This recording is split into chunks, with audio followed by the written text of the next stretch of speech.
We're hearing every sound except gunfire right now. I'm terrified. Hey everybody, and welcome to another movie night. I'm Jacqui, and today we are watching Band of Brothers Episode 4, Replacements. Now, if you have followed along with my reactions to the first 3 episodes, you will know that I adore this series, as heavy and emotional as it is.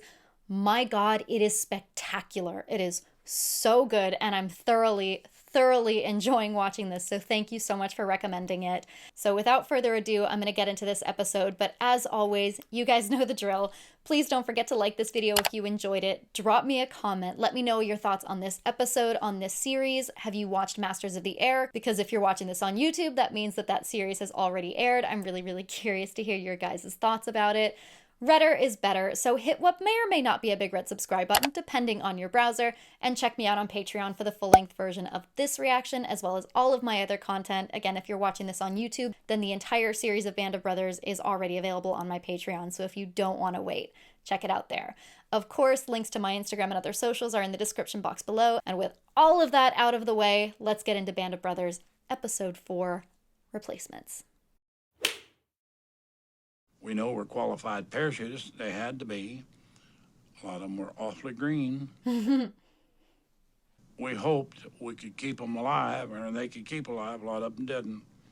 But It must be kind of like having kids come in. I got right there to where I didn't want to be friendly with replacements coming in because, God, I didn't like seeing them get killed. They're kids. They were like heroes to us, you know. That's how we looked at them. And they were good. Furthermore, they were good. We had good officers for the most part. They looked after you. I can imagine that dynamic. Neal McDonough! Nice I and know it's easy. Compton. You still but gotta shut the He's left-handed. I start winning money soon. I think your buddies are starting to miss you. Yeah, they do look kind of sad, don't they? They're just serious fighting men, that's all.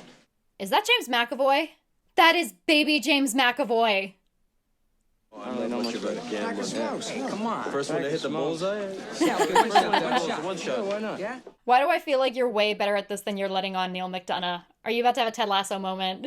Lieutenant, you're gonna shoot lefty all night? Just curious, because he's right-handed. George. What would I do without George Laws? Reverse Ted Lasso moment. I love it. It's a Presidential Distinguished Unit citation for what the regiment did in Normandy. That's right. For what the regiment did. You weren't there. You weren't there. Hey, he's up, cop. I can understand how that would be touchy, though. Shit, Cobb. You didn't fight Normandy neither. Oh, shh. I got hit in the plane before I got a chance to jump. Okay, all right. All right, there, okay. This is called Operation Market Garden.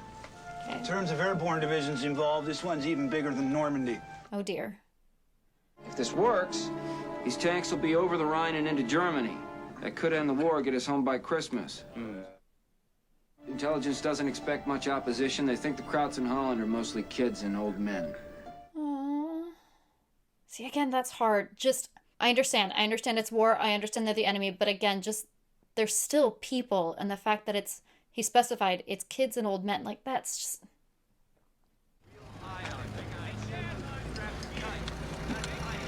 Oh! I was wondering when we'd see him again. I was literally just thinking as I sat down, when are we going to see Sobel again?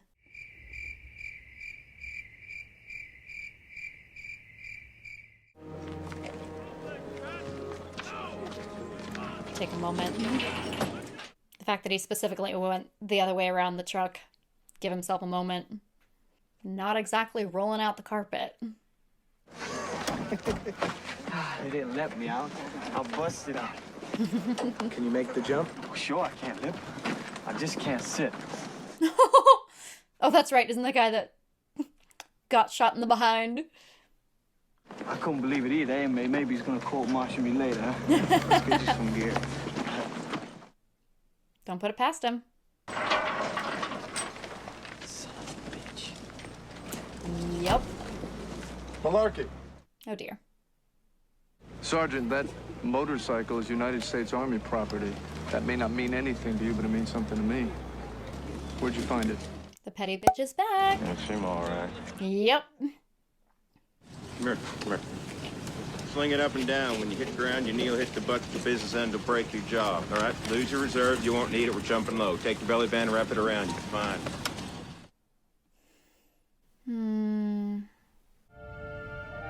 Oh, we are fully... Okay, we're back in...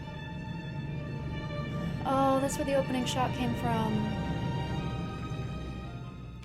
I actually kind of appreciate that it doesn't try to be too perfectly realistic. That shot feels almost more like an art piece. Speaking of sound design, we're doing this over with music in the background. This whole moment, it literally feels almost more like a moving painting than a show. Oh, that's such a nice touch. Oh, quite a contrast to the last time we saw men jumping. Sorry. Don't be sorry. Grab your rifle. Let's go. I like that. Don't be sorry. Let's just get moving. Doesn't matter now. This is such beautiful, peaceful music, and it scares me. Sounds like the kind of thing you hear over a memorial scene at the end. Who's gonna die? I don't like this. Won't be able to shoot it straight with that thing on. I love the way that they're just peppering in little lessons. Great little moments.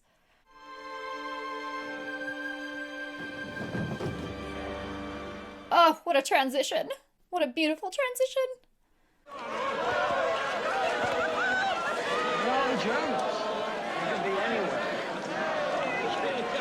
Why does this make me so nervous? Clock's ticking. Yeah. Thank you.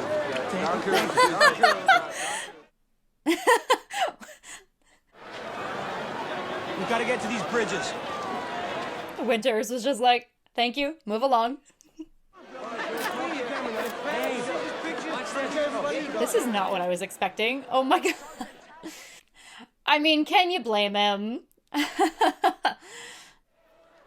Held on her for a moment, and we came back to her. Oh dear. What?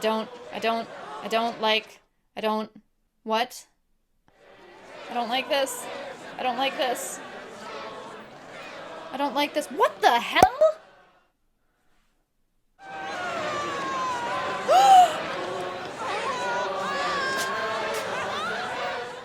What the f?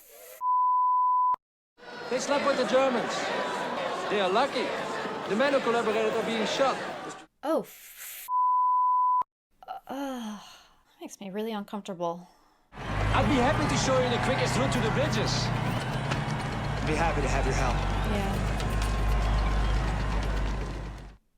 That's hard, because that's one of those moments of there are things that are my business and things that aren't. Are you here to stay? Mm-hmm. As long as we have to. Yeah, they don't tell us very much. Or feed as much.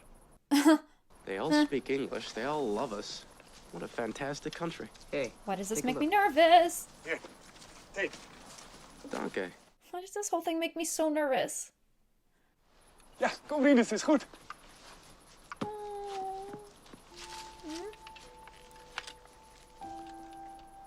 Is it chocolate or something? Aww. You never tasted chocolate. His whole life has been the war. Oh, that was too pure. It's a very musical episode. I feel like we've gotten more music in this episode than any other episode so far. Why am I so nervous?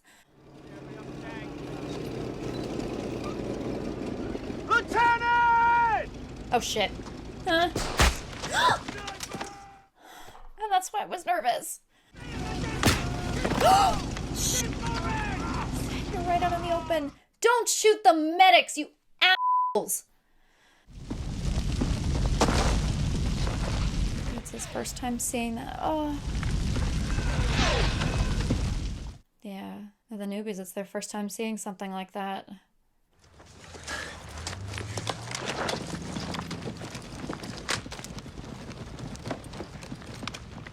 Just building tension. Nobody's speaking. There's no music. We're just hearing the sounds of movement. There's just so much tension. We're hearing every sound except gunfire right now. I'm terrified. Uh-oh. That's not encouraging. You got a ground tank! Only guns on the left body stays back! I don't see it. My orders are no unnecessary destruction of property. And I believe you, but if I can't see the bugger, I can't bloody well shoot him, can I? Ah, that's frustrating. That's very much one of those your funeral kind of moments. You're not going to see him till he's firing at you.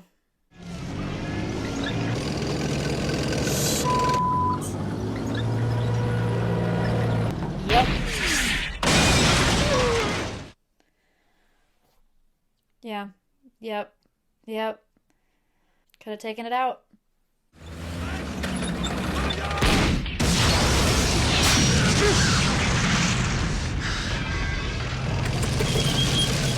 Ah!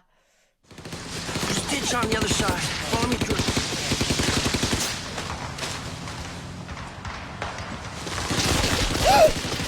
Crawl! Low to the ground!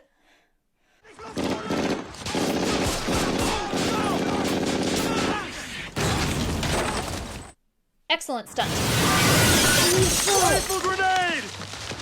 These are all fucking practicals. Nice! Well done. Okay, ready.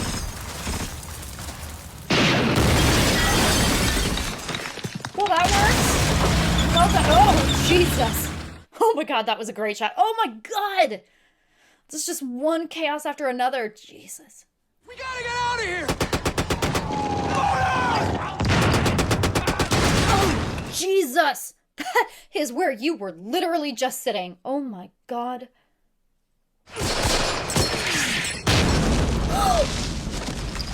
Miller! Come on. Ashley, let's go!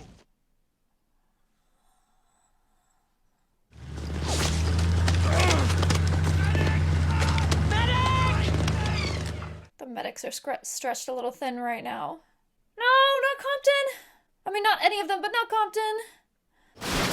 What the hell are you doing? Help us! Are they getting a plank to carry them? Oh! Respect the hell out of that. Good men. So hell no are we leaving you behind. Yeah. Thanks! I'm alright. I'm alright. Am I alright? Yeah. Holy shit. Yeah, quit looking at me like that. Did you just graze his helmet or something? Jesus.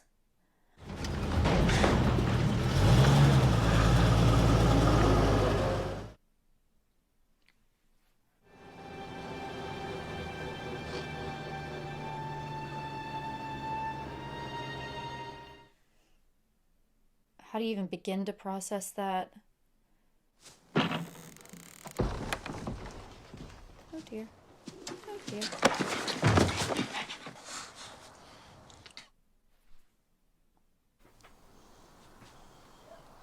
Oh, the shadows.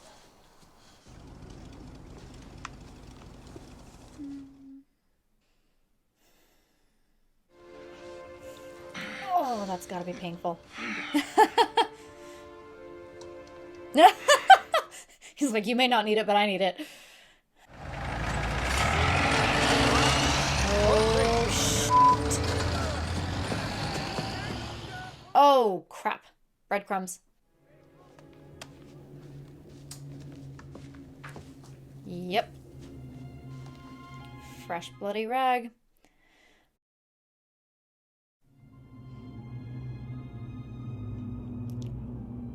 Yep. Knives and bayonets. I do it as quietly as possible.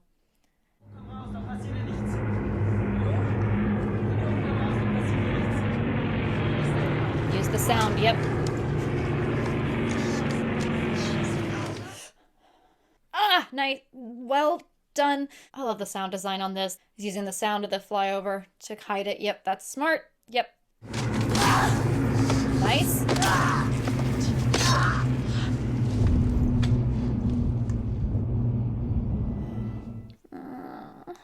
I'm sorry you had to see that.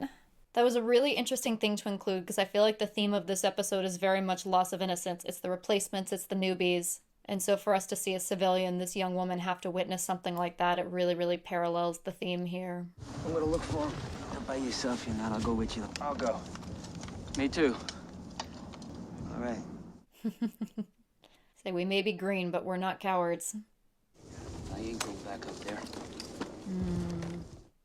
I can also understand that. That is terrifying, though, just watching them coming out of the fog like that. Oh. Won't be waving so many orange flags at us tomorrow.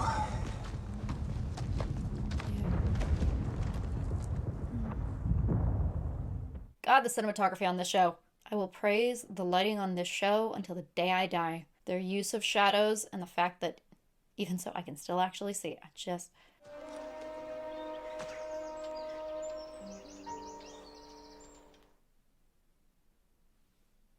That sweet little newbie. I was wondering in that first scene, because we saw Bull, I think, and James McAvoy a lot. We saw Bull looking at him a lot. I was really curious about that. It's foreshadowing. Where the fuck you been? Glad to see you, boys. Not as glad as us. I don't know whether to slap you, kiss you, or salute you. I told these scallywags you was okay. You do all three. These salty bastards, they wanted to go on a suicide run to drag your ass back. Never did like this company, none. His way of saying thank you. Quake says that the Germans are concentrating their armor up near Vagel, maybe heading into some more tanks. Great. Well, as long as there's only old men and kids. Oh, Jesus. It's so twisted. I get it. I I don't like retreating. First time for everything. I think we're gonna have to find another way into Germany. When does anything ever go according to plan? That hurts. To lose men and not even accomplish the goal. Market Garden was a high-risk operation that failed. Allies' plan to end the war by Christmas 1944 was not to succeed. Yeah. Easy Company's regiment, the 506, lost 180 men. Oh my God. Holy sh**. It's really easy to look at things like D-Day. And I know I think I talked about this in previous episode and see it again as sort of as like a foregone conclusion. You see the successes and you celebrate the successes and we learn about them. You don't think about the D-Day level offensives that were attempted and failed. And so to have an episode that focuses on something that was a massive failure, that's painful. That's incredibly painful. And this is, again, really interesting because we're following one group through this entire thing. And that's a fascinating way to do it because we find out that thousands of men died, but we didn't see thousands of men die. Again, it's not the opening of Saving Private Ryan where, yes, we're following this one group, but we're also still seeing the large scale of it. We're seeing these individuals' experience of it, and it's horrifying and it's complicated, but the fact that we are only seeing this small segment of it, it's a very, very personal way to look at this massive experience of it holds a different kind of weight. It's, on the one hand, you don't feel the weight of thousands of men dying because you're not seeing it happen en masse, but at the same time, again, you're watching a much more personal experience. You're watching and experiencing something a lot more realistically to the way that they did. And it is absolutely true in storytelling that the bigger tragedy you want to show, the smaller you go. The examples I use a lot are like Mulan. When they come across this massacre, you don't see bodies strewn everywhere. You see the doll. You see that little girl's doll and the reality of, oh my God, that's how you hit with emotion. And so I think that's an absolutely understandable way to approach this of each individual's experience. And the fact that this series has found different ways to approach this experience, and each episode is a different portion of it, is a different way of looking at it. In the last episode, we looked at the psychology of it. We looked at this concept of how do you overcome the fear? How does each person respond? That was an interesting, different way to look at it. This one is about loss of innocence And there were a lot of different ways that we explored that theme in this. Again, obviously you had the replacements, you had the newbies coming in who don't necessarily know what they're doing. They're having their first experience of this horror, and you've got the older guys who have experienced it, watching the double tragedy of not only are we watching this horror happening, we're watching this tragic loss of innocence. We're watching these poor kids, and they see them as kids, experiencing it for the first time. But alongside this woman, the civilian, who had to witness the fight, who had to witness, I think the bull is what they called him, had to witness this horror of war, this reality of, if I don't kill this guy, we're all gonna die, and this is what has to happen. And his regret, I just realized that it was Bull that saw both him seeing her experiencing that, and the regret on his face, and the pain of him realizing that this moment, his face, is going to haunt that woman for the rest of her life. Whether she understands that it was necessary or not, that moment, that image, his face, is going to haunt her for the rest of her life. And the fact that he saw it happen, and then we see him come across McAvoy's body, I don't know the character's name, but the fact that we then come across him seeing this sweet child that he saw at the very beginning, who respected, okay, I don't have a right to this, and was trying to be as polite and respectful as possible, and just this fresh-faced kid. The fact that he saw both of those things, and we kind of focused on him experiencing that was an interesting through line. That was a really, really fascinating through line. But also, again, with the loss of innocence, this constantly referring to children and old men, that is one of those, that's something I feel like for the audience, again, that's a loss of innocence for us, of recognizing that this is who these people are fighting. They're not all proud swastika carrying bloodthirsty young men. They're children and old men. They're people that have been drafted into this. And I personally, that's something that makes me really, really emotional, because one thing I've kind of wanted to address a little bit, and I'm sure I'll mention this in other ways, I've had conversations with you guys about this, but I feel like everybody gets hit in different ways by different things. Like, different things make each of us emotional. Like, we don't always cry over the same things. There are things that are tragic that I don't necessarily cry over. I feel a lot. But the things that get me, the things that make me so emotional are, I hate to use the word pathetic or pitiful, because that connotation is very negative. But for example, the scene in Helm's Deep when they're preparing for the battle, and you see the old man and the little kid putting the helmets on, and the moment that just more than anything shatters my heart is the first arrow fired at Helm's Deep, because the old man literally was not strong enough to hold the bow. They were told to hold, they were told to wait, and he physically couldn't do it. And that tragedy, that, like, I can't watch old people, like I can't see things like, that's what gets to me. I sobbed over Bill and Frank during The Last of Us, because that was just that sort of sentimental, sad, I don't know how to describe, I'm doing a terrible job of describing this, but those are the kinds of things that get to me. And so when I hear things like there are children and old men, like, that immediately I just start constricting, and I'm immediately starting to feel emotional over that, because that's the kind of thing that for whatever reason hits me the hardest. So I was terrified of that. But also the scenes in the town of the realities of war, and the things that you know happen, and the things that you understand, and you know in the back of your mind that these things happen, but watching these women get publicly humiliated and crucified,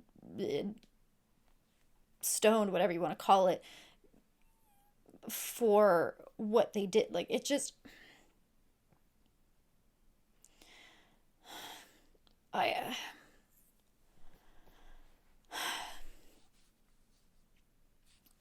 that's hard, because again, I understand the betrayal. I understand this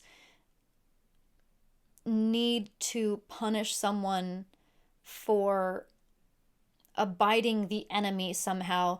But I just keep thinking back to all these stories I've heard of World War II of women seducing Nazis for information or to lure them away or to try to protect people, try to not soften these men, but ingratiate themselves as a means of survival. Because if I understand correctly, this is a town that was occupied. It seems like they were liberated or something, like the Germans aren't there anymore. But the reality of being occupied, the reality of soldiers here that you obviously hope are not going to harm civilians, but you don't know. You could be a casualty of war. You don't know. And so it's understandable that some women may try to ingratiate themselves, may try to sleep with these men in order to protect themselves, in order to protect their families, in order to protect people, to humanize themselves. Like there are a lot of reasons, there are a lot of ways. And again, I don't know the motivations. I don't understand. I'm not going to pretend I understand why each woman did whatever they did. But watching anyone be publicly humiliated like that and degraded like that, it's hard to watch. It's very hard to watch. It's incredibly uncomfortable. And again, it's just one of those realities. I get it. I get the man saying like he's lucky they're not shot. They're but that was incredibly uncomfortable. I found that incredibly uncomfortable. And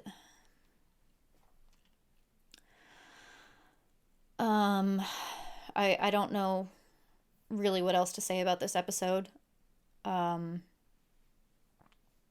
It just, that theme, that through line, that theme of loss of innocence, and again, continues to be incredibly well shot. I feel like there's not much I can say that I haven't said before about things like the cinematography, the lighting, the choreography, like everything about this. The reasons that I was impressed with those things in the first episode still hold true in this episode, and those are going to continue through the entire series. So I don't want to be repetitive and just say I really appreciate those things, but I do really appreciate those things. Again, it continues to be incredibly well shot, and I think the reason I'm still impressed with it is because I think we've all experienced watching something decline in quality. I mean, usually it happens season to season, but to see that level consistently through this entire season, through this entire series, the fact that that quality hasn't dropped, you're not seeing any moment of laziness on the part of the production. I appreciate that. But yeah, I don't really know what else to say. I don't know what else to say about this episode, except that they keep finding new facets of history that I didn't know about.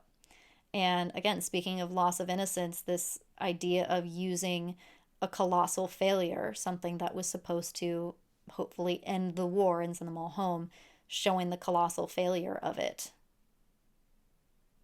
Yeah, that'll do it. So anyway, on that note, that was episode 4. So I'll leave it there. As always, please don't forget to like this video if you enjoyed it. Drop me a comment. Let me know your thoughts on this episode and this series. I love hearing your interpretations of it and letting me know things that I didn't know and understand. I really, really appreciate it. Your comments really enhance this experience for me. So please continue to leave me your thoughts and feelings. I appreciate it. Redder is better, so hit what may or may not be a big red subscribe button depending on your browser, and check me out on Patreon for the full-length version of this reaction as well as all of my other content. Again, if you're watching this on YouTube, the entire season of Band of Brothers is already up on Patreon, so if you don't want to wait, go ahead and check that out. And a link to my Instagram and other socials are in the description box below. So with all of that out of the way, I will see you guys on the next one for episode 5.